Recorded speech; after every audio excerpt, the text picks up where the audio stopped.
এরে মুমিনের দল, এ পর্দার আড়ালের মা, এ যুবক বন্ধুগণ, যদি অন্তরে তুমি আল্লাহর ভয় না ঢুকাইতে পারো, তুমি যত বড়ই কিছু হও না কেন, তোমার অন্তরে যদি আল্লাহর ভয় না থাকে, তুমি যত বড় নেতা হও, তুমি যত বড় চেয়ারম্যান হও, তুমি যত বড় এমপি মন্ত্রী যেই হও না কেন, আল্লাহর আদালতে তোমার বিন্দু পরিমাণ দাম আছে নাই।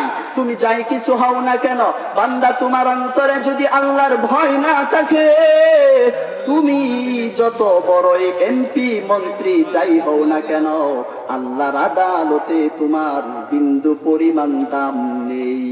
এই জন্যই তো বলি মুমিন, এ মুসলমান নবীর উম্মতের দল, এ পয়গম্বরের উম্মতের দল, আল্লাহর নবী পয়গম্বরে আরবি সাল্লাল্লাহু আলাইহি ওয়াসাল্লাম তোমার জন্যই আমার জন্যই ওই পয়গম্বরে আরবি সাল্লাল্লাহু আলাইহি ওয়াসাল্লাম সাহাবায়ে কেরামদেরকে ডাক দিয়া বলেন, ও সাহাবায়ে কেরাম, অন্তরের মধ্যে আল্লাহর ভয় ঢুকাও।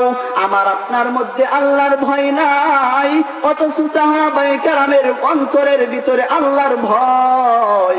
সাহাবায়ে কেরামের অন্তরে কেমন আল্লাহর ভয়, কেমন আল্লাহর ভয়। এ পয়গম্বরে আরবি সাল্লাল্লাহু আলাইহি ওয়াসাল্লামের উম্মতের দল, হযরতে ওমরের ইতিহাস, হযরতে ওমর রাদিয়াল্লাহু তাআলা আনহু জান্নাতের সার্টিফিকেট পাওয়া একজন সাহাবী।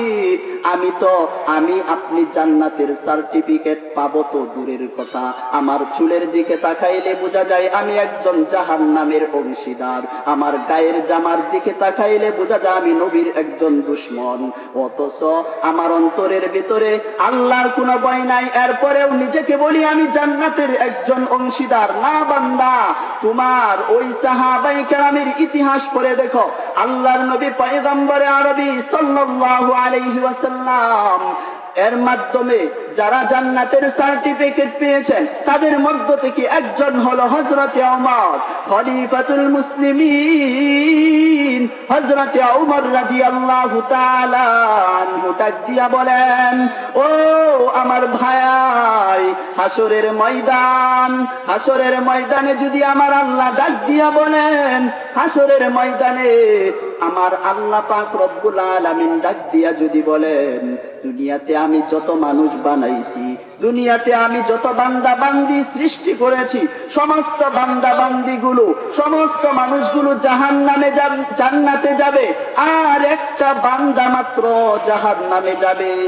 খলিফাতুল মুসলিমিন, আল্লাহর নবীর একজন বড় সাহাবী, জান্নাতের সার্টিফিকেট পাওয়া একজন সাহাবী হযরতে ওমর রাদিয়াল্লাহু তাআলা আনহু ডাক দিয়া বলেন, আমার অন্তরে বড় ভয়, আমার অন্তরে বড় ভয়, না জানি আমি ওই ব্যক্তিটা হয়ে যাই নাকি। ওই সাহাবায়ে কেরামের অন্তরে কত ভয়। ও বান্দা, যারা জান্নাতের সার্টিফিকেট দুনিয়াতে থাকতেই পেয়েছে, তাদের অন্তরে যদি আল্লাহর এত ভয় থাকতে পারে, তোমার আমার অন্তরে কেমন আল্লাহর ভয় জাগ্রত হওয়ার প্রয়োজন এবার বুঝে নাও। এরে নবীর উম্মতের দল, ও নবীর উম্মতের দল, তুমি আজকে কোরআন মানো না, তুমি আজকে আল্লাহর নবীর সুন্নাত গুলো অনুসরণ করো না, অন্তরে কেমনে তুমি আল্লাহর নবীর আশিক হইলা? এরে বান্দা, তোমার চেহারার দিকে তাকাইলে নবীর সুন্নতের কোনো খবর নাই, তোমার চেহারার দিকে তাকাইলে বোঝা যায় না তুমি কি মুসলমান নাকি ইহুদি নাকি খ্রিস্টান। এরে বান্দা, অথচ প্রয়োজন ছিল তোমার চেহারার দিকে তাকাইলে হিন্দু খ্রিস্টান ওদের থেকে আলাদা যেন তোমার চেহারায় পরিচয় দেয় তুমি মুসলমান, এটা তোমার নাম দেখে বুঝতে হবে না, বরং তুমি যেখানেই যাও যেন তোমার চেহারার দিকে তাকাইলেই বোঝা যায় যে তুমি একজন আল্লাহর নবীর উম্মত। এমন অবস্থা হওয়া প্রয়োজন ছিল না? অথচ আমাদের অবস্থা কি? এক একজনের নামের দিকে তাকাইলেও বোঝা যায় না। এখন এই মুহূর্তে এই সময়ের মানুষগুলো আমরা এত আধুনিকতার ছোঁয়া পেয়ে এমন হয়েছি, নামগুলোর ভিতরে ইহুদি খ্রিস্টানদের আছে না? নামের দিকে তাকাইলে দেখি ইহুদি খ্রিস্টানের ছোঁয়া পাইছে মনে হয়, চেহারার দিকে তাকাইলে তো আরো আগেই বোঝা যায় যে মনে হয় ইহুদি খ্রিস্টানের পা ছাটা গোলাম হয়ে আছি। এমন অবস্থা হইতেছে না? কিন্তু না, এরে নবীর উম্মতের দল, তুমি তো একজন মুমিন, তুমি একজন নবীর উম্মত, কেমন নবী পাইলা রে গুলাম? আজকে তুমি তোমার ইসলামকে ছোট করে দেখতেছ, আজকে তুমি তোমার নবীকে ছোট করে দেখতেছ। তোমার কাছে কি তোমার নবীর কোনো দাম নাই? এরে বান্দা, তোমার কাছে কি তোমার ইসলামটা এত দুর্বল হয়ে গেল? এ বান্দা, ওই ফিলিস্তিনের দিকে তাকাও, ছোট ছোট বাচ্চারা পর্যন্ত নিজের জীবন দিতে রাজি, তবু ইসলাম ছাড়তে রাজি না। কিন্তু আমি আপনি কেমন হয়ে গেলাম? পর্দার আড়ালের মা, আর কতদিন বাহাদুরি করবা? এ মা, আজকে তোমাদের দিকে তাকালে বুঝাই যায় না কে মা, কে নবীর সুন্নত মানা। এরে নবীর উম্মতের দল, নবীর সুন্নত গুলো মেনে মেনে তুমি যদি একজন খাঁটি আহলে হক উলামায়ে কেরামের সোহবতে থেকে থেকে নিজের জীবনটাকে গড়ো, এরে বান্দা, সময় নাই, সময় নাই। কখন যেন আল্লাহর পক্ষ থেকে তোমার অন্ধকার কবরে চলে যাবার ডাক এসে যায়। আল্লাহ পাক রব্বুল আলামিন কখন যেন তোমাকে ডাক দিবে, ওই হিসাব কি আপনি আমাকে কেউ দিয়েছেন নাকি? কোন সার্টিফিকেট দিয়েছেন যে অমুক দিন অমুক তারিখে অমুক বৎসর আপনার দুনিয়ার জমিন থেকে চলে যেতে হবে? এটা বলছে কেউ? বাপসাপ দেখে আমাদের মনে হয় আরো মনে হয় 100 বৎসরের হায়াত আছে, এমন বাপসাপ দেখলে মনে হয় না?